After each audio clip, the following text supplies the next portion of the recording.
can master it. Correct. But you got to make sure you got the right pieces to the puzzle. You got the right pieces to the and puzzle. What I say every day is crazy that a person without nothing can always tell you how to get something. You know, just like I said, yo, a virgin can tell you how to have, it's always somebody that's not in a certain place that can give you advice on how to get there. And I disagree with those. Like I said, those are liabilities. What we just talked about a little while ago. A guy, it's like somebody telling Alex how to hit a baseball, but they never played baseball or been on a baseball field.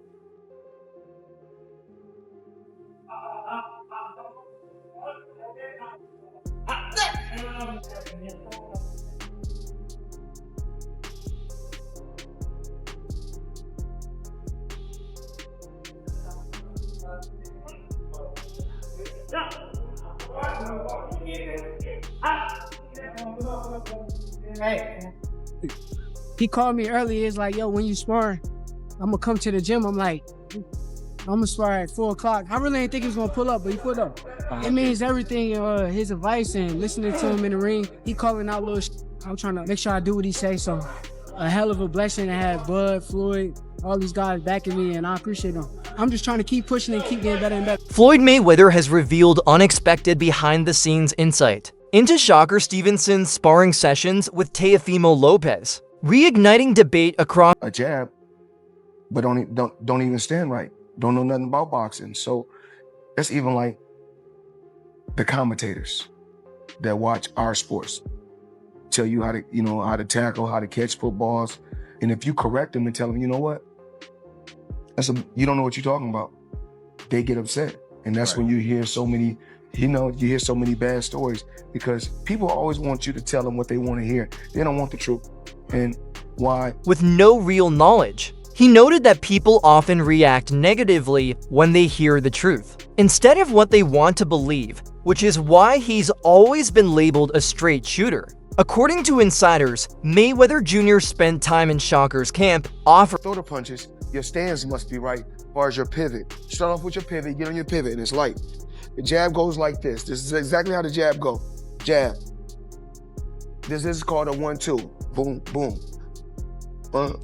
You bring the hook with it. You can go to the body. Jab. Just double jab. Triple jab. Short hook. Wide hook. Short hook. Wide hook. You go to the body. Slide over here. Slide over here. You drop on the shots like this. You go here. Here. Here. Back with the jab. Guidance that helped sharpen Stevenson's punch mechanics, precision, and timing ahead of the Teofimo fight. Stevenson has openly admitted that sparring days are his favorite part of training beyond sparring. His camp places heavy focus on footwork, defensive reactions, and distance control, with countless rounds. I think an extra hour, anything was gonna make a difference because of the fact that I've been doing it all week. The 6 in the morning, the day before, I've been going super hard for the weight.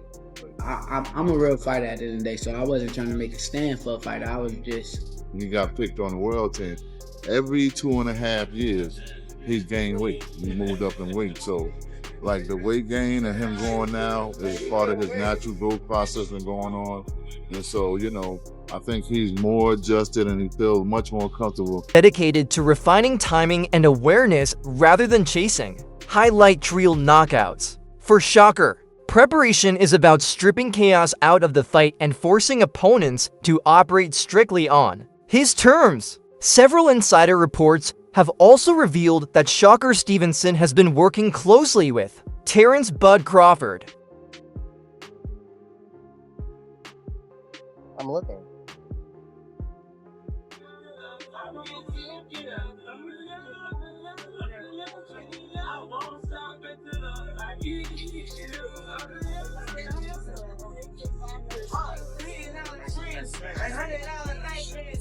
In my arm reach, I can see it, they dead. I just gotta grab it. And the leaves gotta have the earth. So I'm out.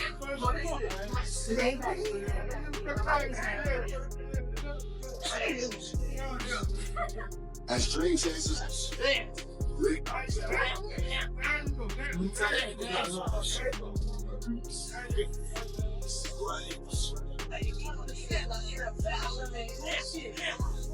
In preparation for the Teofimo Lopez matchup, absorbing every lesson and details shared throughout camp. At the same time, Stevenson is following a disciplined diet to support intense training as he moves up to 140 pounds, carefully adding weight while protecting his speed, power, and endurance for the Teofimo clash. By contrast, Teofimo Lopez's preparation thrives on raw intensity and energy. His camps are known for explosive sessions that mirror his fighting style: fast, powerful, and unpredictable. Teofimo is entering this fight with renewed confidence and a sharp sense. Terrence Bud Crawford, definitely a hell of an experience. You get that type of knowledge, that type of IQ.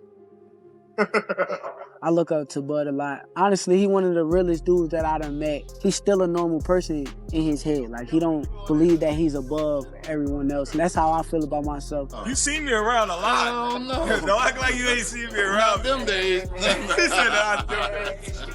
Bud, come on.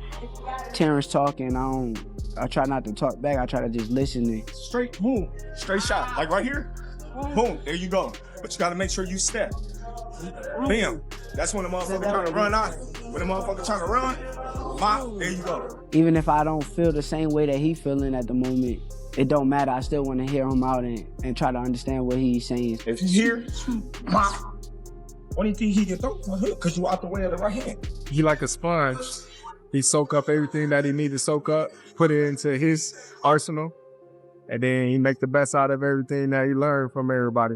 Then throw it straight left to the bottom. At the end of the day, you don't want to feel like a know-it-all. And the people that know it all are the people that don't go very far. You got to always be a student. You got to always be able to learn and pick up things from this person, that person. He's a work of art. You know, the sky is the limit with Shakur. You know, he got the boxing skills and the ability to, you know, do whatever he wants in the ring. You know, and it's going to be very hard to beat Shakur, you know, with the skills that he possesses and the smarts that he has, you know, and given the opportunity, I think he can pose a great threat to everybody. Sense of purpose, viewing it as a defining moment in his career. He has made it clear that he feels mentally focused, physically strong, and fully aligned with his preparation instead of being weighed down by expectations. Teofimo is embracing the spotlight, believing this is exactly the stage he was built for. His mindset reflects maturity and hunger shaped by past experiences that strengthened his resolve. Lopez sees this bout not as pressure, but as an opportunity to showcase his full arsenal: speed, strength, ring IQ, and competitive fire, while reminding everyone why he remains one of boxing's most dangerous talents. You're bringing in some good positive affirmation and thoughts. I try to do all this, you know, as much as possible. I think it's also good for us, you know, not just as fighters, but as human beings. It's good for us, you know. It kind of lets us, let us be aware, you know, of the actual things you could write down and actually create and manifest. I wrote down I was gonna be a world champion one day. Boom, did it, you know. I wrote that I was gonna be one of the best fighters to live of this time, and boom, we're doing it. What's it like hanging with this guy? He seems pretty awesome. It's incredible, man. He's definitely a special human being, you know, and everything he does, you know, in the boxing gym. He's a people's champion, you know. He's constantly giving back to others, and you know, you see the human side of him, you know. So then again, it's like I could always succeed to another level with it, you know, and exceed to it.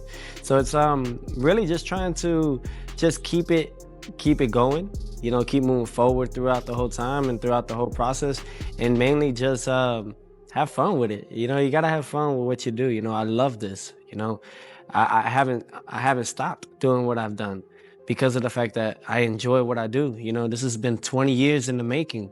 20 years in this, you know, and I have so much to do and so much to prove within myself. So mentally, I'm prepared. Physically, I'm more than ready, you know, and emotionally, I'm on fire, you know, I'm on fire with it, you know, because all I ever did was try to be great. you know, and it's no longer trying. I am, you know, I am great. And it's all about just continuing and holding that. So it's all about just staying humble throughout the process, keeping myself level-headed, and really just enjoying each day that we get, because